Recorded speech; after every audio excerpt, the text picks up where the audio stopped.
So today we're going to be talking about a subject that is very close to people's hearts. It's a question I get a lot of DMs on. It produces a lot of anxiety, a lot of uncertainty. We are going to be talking about how to manage the kind of in-between time when dating. And I want to give you 3 tips of how you can start to manage any anxiety or worry, or maybe even verging on obsession, when you're waiting for a text back, waiting to hear about another date, and that kind of, the in-between bit.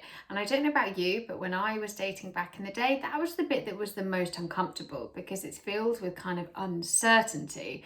The sort of post-date buzz has worn off. You're thinking about it quite a lot. You're wondering whether they like you, whether they're going to text you. They've said they had a great time, but they haven't been in touch. You might find yourself checking online profiles, online times, posting certain pictures on social media if they follow you, putting your phone away, taking it back out, going out with friends to distract you, or you could have potentially even written them off, saying that they've ghosted you, so if they do get in touch, it's a nice surprise. I don't know if any of that sounds familiar. And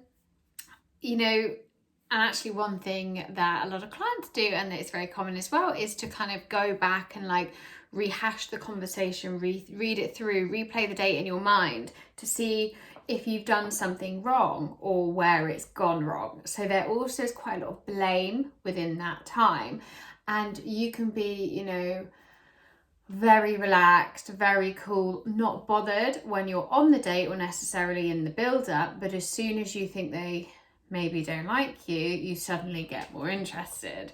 So it's not really about the guy or the girl that we go out with, is it? It is about ourselves, because that anxiety and that sometimes obsession doesn't ever really come from the person we've been on a date with. Yes, they might have potential. Yes, we might have really enjoyed ourselves, but are you really, how much can you know somebody within a few hours?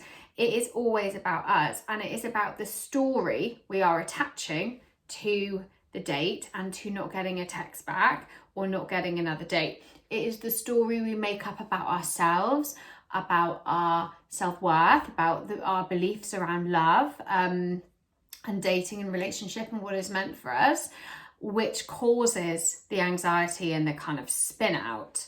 So we sometimes effectively start to pin all of our hopes and our dreams about meeting somebody on this one text, on this second date, which of course is a horrible, stressful situation. But I will just say, if you do have a tendency to kind of slip perhaps a little bit into that obsession, into that kind of, addictively checking, into, where you're constantly thinking about whether they're going to message or whether they want to go out with you again, it might actually be fueled by your internal attachment system. So John Bowlby, I'm not going to go too much into the science, but who argues that we are genetically predisposed to attach ourselves to certain figures, and as we get older, they are romantic figures. So if we have built somebody up in our head, and for whatever reason we feel like this situation is threatened, if we have a bit of an anxious attachment, we tend to move forward. We could get stuck in a state of limerence, and he sort of argues it's our almost biological predisposition to want to get close to them again, to secure that contact, to make sure that they're still there, because for us it means that we are going to be safe. We're going to survive in terms of a evolutionary process, but it also means that we are, our kind of core wound of fear of abandonment and not being good enough has been triggered. So if you perhaps have a little bit of an anxious attachment system, you can feel worthless if you don't get that second date. So what that tends to do to us practically is put us in a state of always thinking about them, thinking they're too good for us, obsessing, potentially trying to run into them, over texting,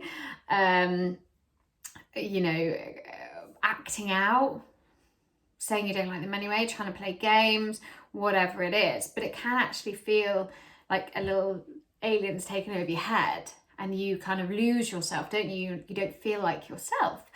But it's not necessarily to do with the other person. As I said, there's not this supersonic attraction to them. They're not your soulmate. It is your attachment system. And you know, for me, looking at it in this way and with that context is so helpful, because we stop feeling crazy or like we're too much, or, you know, that we don't know what's going on with us. And it's just our system. It's not right, it's not wrong, it's just how we are predisposed, I can't say that word, to how we interact with people. But the good news is that whilst it's not good or it's bad, we always want to be making ourselves feel more secure. And the way we do this is to work on our relationship patterning, work on our self-regulation, and work on making sure we feel as whole and healthy and confident regardless of a relationship. So when we do get triggered, when this does come up, we have the tools to bring ourselves back down and come back to ourselves. So and also it goes without saying, this is something I work on a lot with clients, regardless of attachment styles, regardless if there's any sort of childhood wounds. You know, it really is about focusing on yourself and building the kind of foundation, and helping yourself get back into that pre-regulated state. So if you do want to work on it, please drop me a line. I'm currently taking on 5 new clients in April and May, which I'm very excited about, so I can't wait to meet you. But yeah, you can either drop a comment or you can go to my website, which is www.thecompatibilitycoach.co.uk, or I'm on Instagram at the.compatibility.coach. But let's start talking about 3 tips you can apply to your love life when you are in this state of obsession, anxiety, worry, constantly thinking about them all the time. So some people might find this counterproductive, but the first tip is, rather than to try and automatically distract yourself from these thoughts, why don't we use it as a learning experience to see what is going on? So learn to sit in the feeling and acknowledge actually what is happening to your thought processes, to your emotions, to your body. Observe what is coming up for you without judgment and without trying to push it away. You know, ask yourself, what is the story you're attaching to this by looking at your thoughts? You know, what are you taking this to mean about yourself? And even go a little bit deeper, go to, where does this come from? Where have I felt this before? You know, what is going on here? Because awareness is crucial and awareness is king. The more awareness you have about what is happening to yourself, what you're thinking, why your mind is sort of going down that track, the more we can look at really specific tools and do the deeper belief work for you to be able to manage this. Tip number 2 is you have to start practicing self-regulation.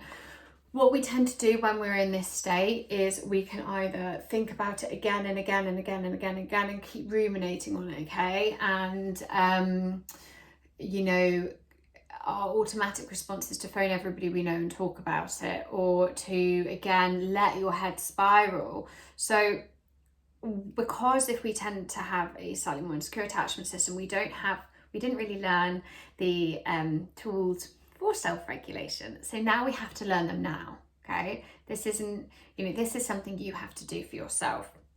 So it's worth actually looking at, again, the awareness part, what's happening, and then we can look at specific tools to help bring you down. And it might even be as simple as kind of giving yourself a hug. It might be as simple as going out in nature. It might be as simple as writing everything down and writing back to yourself, but only if you're not going to use that as a way to ruminate. So we need to look at what you can do to soothe your thoughts, your emotions, and your body. And number 3 actually leads on to that, but a lot of the time we tend to stay stuck up here when we are having very anxious thoughts. But actually, you need to figure out for you what you can do to ground yourself back into reality. And a really good way of this is actually to get out of your head and into your body and into your surrounds. So this is going to be very different for each person, but you need to work out what grounding techniques work for you to move yourself from that place of high adrenaline and high anxiety and triggered attachment to get to a place of being calm. So whether this is something like yoga, going out in nature, running, exercise, listening to music, seeing friends, basically anything that genuinely lifts your spirits and calms you down, and brings you genuine joy. So this isn't about a distraction. This is about something that you really enjoy doing, and it makes you feel more like you again.